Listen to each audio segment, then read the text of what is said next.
Hamlet की कहानी के बारे में बताते हैं। जी हाँ, हैमलेट प्रिंस डेनमार्क माना जाता है। हैमलेट के पिता का नाम भी हैमलेट था। हैमलेट की माता का नाम जर्ट्रूड था, जिन्होंने अपने पहले पति हैमलेट की मौत के बाद अपने देवर क्लॉडियस के साथ यानी हैमलेट के भाई के साथ ही विवाह कर लिया था। यह बात हैमलेट को बिल्कुल अच्छी नहीं लगी थी। वो अपनी माँ और अपने चाचा दोनों से बहुत ही परेशान था। एक रात वह अपने दोस्त के साथ होरेशियो के साथ बाहर घूमने निकला।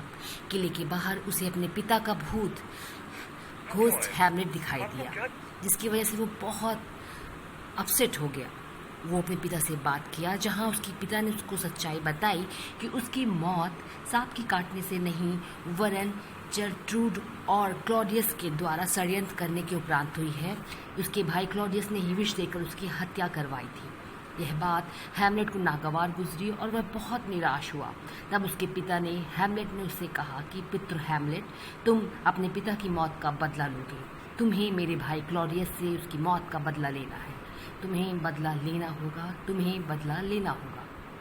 हैमलेट अपने पिता की बात से बहुत परेशान रहने लगा। उसने अपने मित्र होरेशियो से बात की और वह अपने ही राज्य में पागल होने का नाटक करने लगा। वह ऐसा दिखाने लगा कि उसकी मानसिक स्थिति सही नहीं है और सभी उसे पागल समझते हैं। किंग का दरबारी पोलोनियस ये जानता था कि हैमलेट को उसकी पुत्री ऑफेलिया से प्रेम है। वह जानता था ऑफेलिया और हैमलेट एक दूसरे से बहुत प्रेम करते हैं और हैमलेट सब पागल होने का नाटक कर रहा है। एक दिन राज दरबार में किंग हैमलेट ने एक छद्म नाटक किया और वह नाटक बिल्कुल वैसा ही था जिस प्रकार से उसके पिता की मौत हुई। उसने एक ऐसा नाटक दर्शाया सभी दर्शकों और राजा और रानी के सामने कि एक राजा के द्वारा उसके पिता की हत्या कर दी गई है। यह बात किंग क्लॉडियस और रानी को बहुत बुरी लगी। उसने सोचा कि ये तो बिल्कुल वैसा ही हुआ था जैसे मौत हुई थी। रानी ने इस बात पर हैमलेट को बहुत फटकारा और कहा कि तुम्हारी इस बात से तुम्हारे पिता बहुत निराश हुए। हैमलेट रानी के ऊपर क्रोधित हुआ और उससे कहा कि तुम मेरे पिता की हत्या में शामिल थी और तुम दोनों के द्वारा मेरे पिता की हत्या हुई है। यह बात रानी को नागवार गुजरी। वह बहुत निराश हुई और उसने हैमलेट के ऊपर चिल्लाया। इसी बीच पोलोनियस ने हैमलेट पर तलवार से वार किया। हैमलेट को लगा कि किंग क्लॉडियस होगा या उसके षड्यंत्रकारी सैनिक होंगे, परंतु उसने पोलोनियस के ऊपर आक्रमण कर दिया, उसे जान से मार दिया। किंग क्लॉडियस ने हैमलेट पर अपना गुस्सा जाहिर करते हुए उसे इंग्लैंड भेजने की तैयारी की और वहां पर उसके मारने की षड्यंत्र को आगे बढ़ाया।